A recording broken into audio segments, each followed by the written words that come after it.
Ay Chinese evening.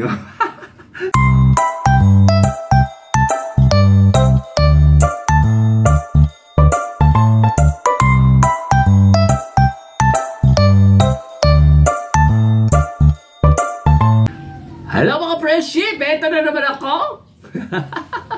Galing sa palengke, nakaganito ko dahil mainit na. Ito yung sinuot ko nung nasa Baguio kami. Sinuot ko dahil mainit.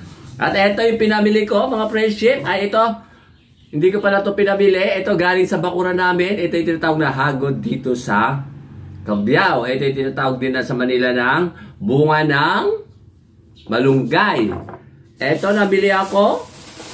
50 daw ay 40 isang kilo ba to o 50? Bili ko dito 15 pesos. Ito naman, bili ko dito 50 rin isang kilo. 15 din to, tatlong mga friendship. Ito nga pala, 15 pesos. At ito, isang tambak na sigarilyas. Dahil mahilig ako sa sigarilyas. Isang tambak, ang dami. 28 pesos. Bibigyan ko kasi yung kapatid ko pag niluto ko lahat to. Mga friendship. Ayan o, ang dami o. Sigarilyas, 15 pesos.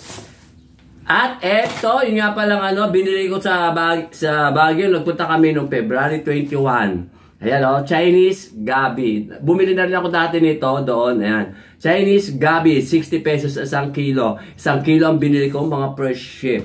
At ito yung pinamili ko sa Baguio. Pasalubong ko. Kaya natatatlo. Sino kayo mapiling bibigyan ko. Ayan, tatlo. Para peanut brittle. Itong dalawa. Ayan. Ito naman, banana chip. Ang bili ko dito, 100. Tatlo, 100. At saka ito, tatlo ito, pinabigay ko na isa, 20 pesos ang isa nito. Mani. O diba? Di man ako mahilig sa mani. Ayan. O, mani. At ito pa pala, sandali.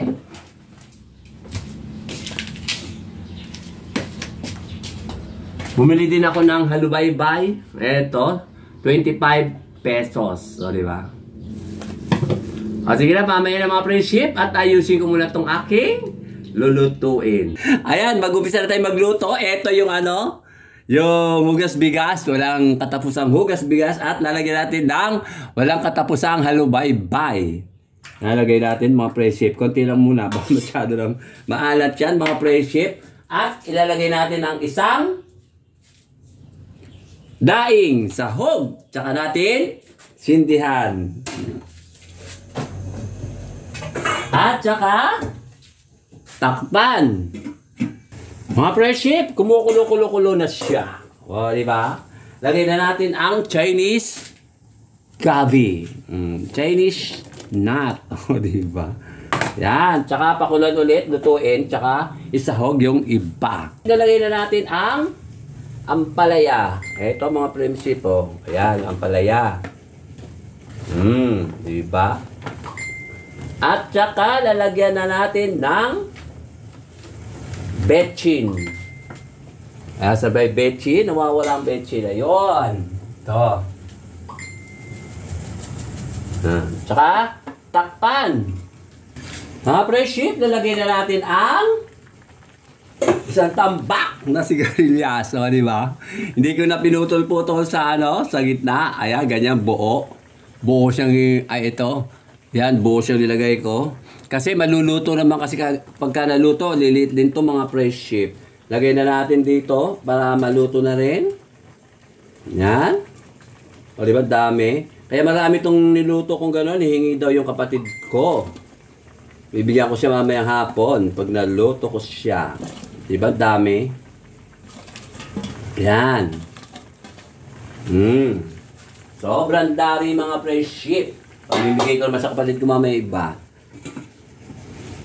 O, diba, kumukulo na. Balik na rin natin.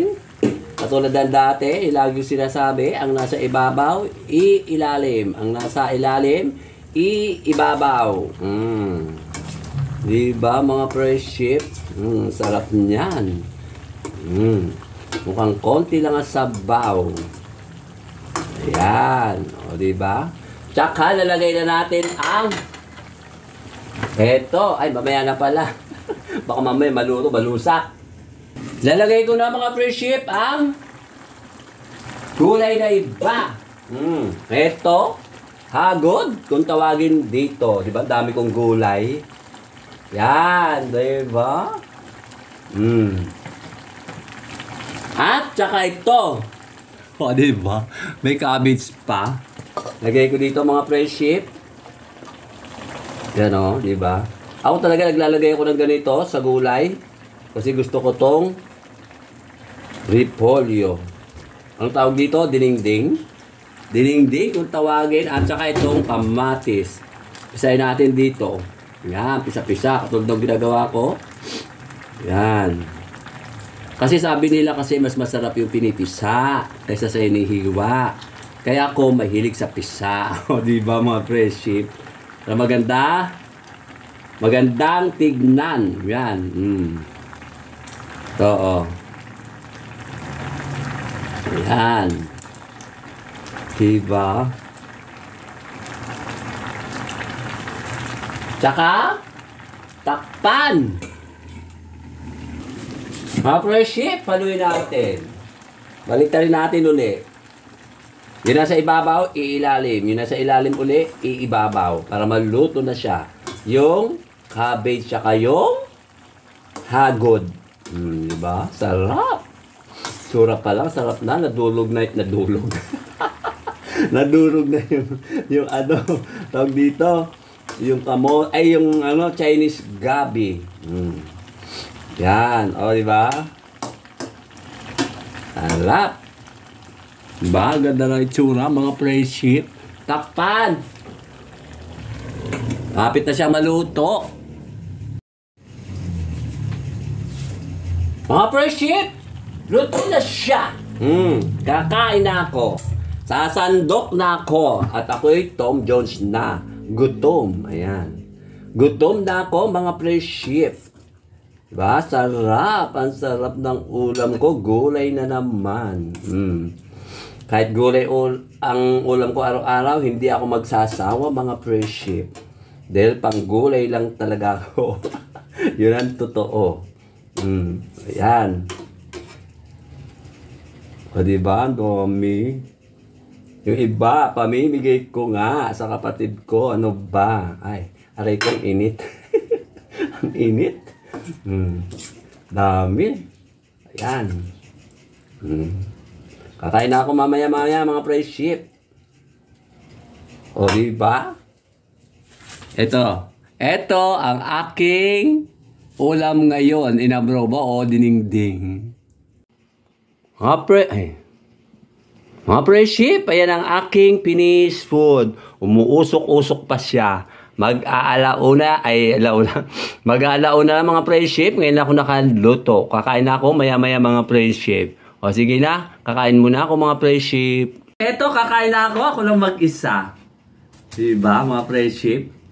Wala si Empanada Boy, tsaka si Nilo, si Walis Tambo. Si Empanada Boy, may pasok sila kasi malapit na rin yung kanilang graduation. Graduation daw yata nila sa TESDA.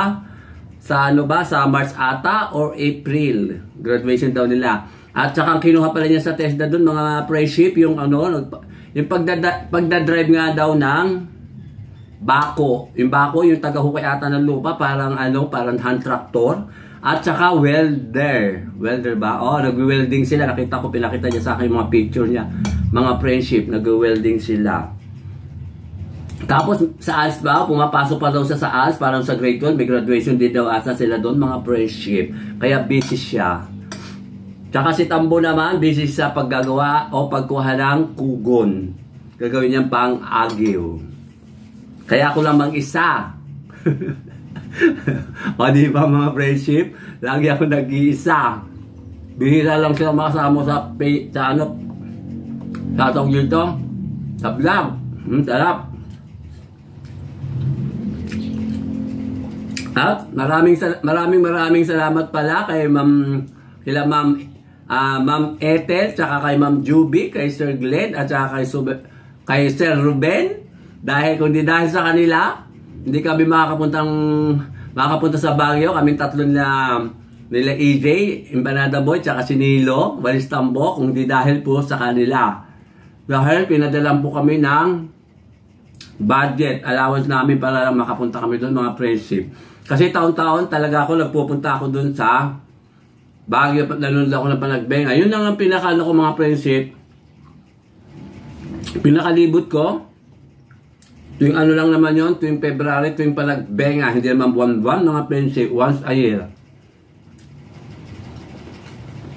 Hanggang sa sumama si Tambo. 2 beses na siya nakapunta, 3 beses, 2023, 24, tapos ngayon 25. Si EJ ngayon lang, 2025. First time niya makapunta ng Baguio. Tapos umuulan-ulan pa. O diba mga friendship? Kasama ko rin yung 2 kaibigan ko. Yung isa, galing pa ng Maynila.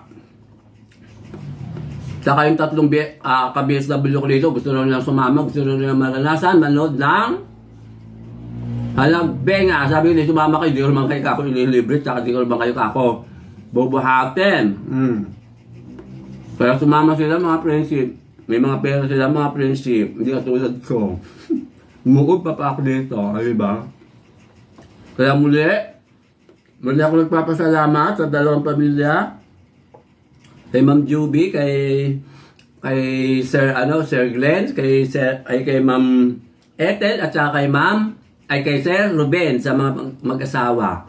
Maraming salamat po sa inyo. At siyempre sa mga anak ninyo at sa pamilya nyo, mga friendship. Shoutout ko na rin pala yung mga vlogger na sa ibang bansa, mga Pinoy. At saka dito sa Pinas, yung mga Pinoy na lagi rin nanonood sa akin, sa amin. Maraming salamat sa inyong lahat. Saka kay Jess de la Cruz. Diba? Kain tayo mga friendship. Eto. Titikba ko naman ang ampalaya. Ang dami kong ulam, oh. Hindi ko alam kung anong tawag dito, kung dininding o inabraw. Hindi naman pinakbit yata ito. Walang talong eh. Diba? Kaya ako nabili ang ampalayang native, kaya mahaba ng binili ko. Harap. Ang sarap mga friendship. Sabi nila, bakit daw laging gulay ang niluluto ko? Siyempre, ito yung medyo mura. Saka hindi ako talaga kumakain ng karne ng manok o kaya baboy. Pero rin sinasabi na mahina lang ang aking makina. O diba, mga friendship? Pero kung dito kakain sila tambok, dakasin pala the boy, bibili ako din, bumibili din ako. Pero mahilig din sila sa gulay. Yung dalawa na yun, hindi masilan, pakainin, paulam. Kahit anong ulam nila dito, kakainin nila. O diba, mga friendship? Hagod. Diba? Lakit ng Chinese gabi ay Chinese evening. O diba? At sige na, bye-bye na mga friendship. Thank you for watching.